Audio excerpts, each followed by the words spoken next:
Pagkasama na ngang tumakas si Junwoo at si Yubin upang pumunta sa itaas ng gusali. Ngunit sa kasamaang palad, nakita sila ng maraming zombie at sinimula na sila nitong habulin.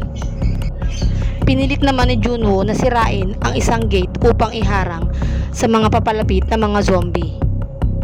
Habang si Yubin naman ay nagbukas ng mga pintuan at isang pinto ang nagbukas at lumabas ang isang lalaki.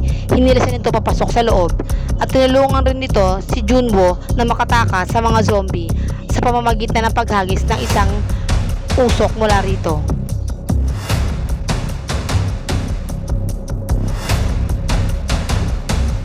Nang maging kalmado na ang lahat, sila ay naupo sa isang lamesa kaharap ang lalaking tumulong sa kanila. Kinausap sila nito at natuwa ito nang malaman na hindi lang siya nag-iisa na nabuhay sa gusali na iyon. Habang kausap, si Yubin naman ay malikot ang mga mata na umiikot sa paligid dahil siya ay nagdududa sa taong ito. Nilok sila nito na uminom ng tubig, ngunit sila ay nangamba kung kaya hindi sila agad uminom sa ibinigay nitong baso.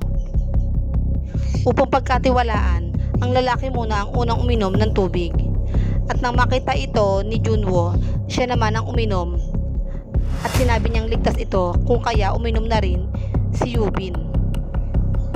Binigyan rin sila nito ng mga pagkain dahil alam nito na sila ay nagugutom. Kung kaya dali-daling kumain sila at binusog ang kanilang mga tiyan. Tuwang-tuwa ang dalawa sa kanilang mga kinain dahil sila ay nabusog. Ngunit sila ay nagulat sa nalaman sa lalaki na may darating palang mga rescuer team sa lugar.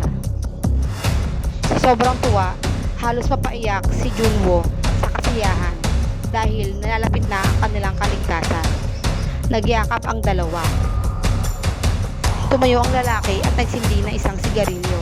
Napadako naman ang paningin ni Yubin sa bote at gatas na pambata kung kaya itinanong niya kung meron bang batas sa bahay na iyon.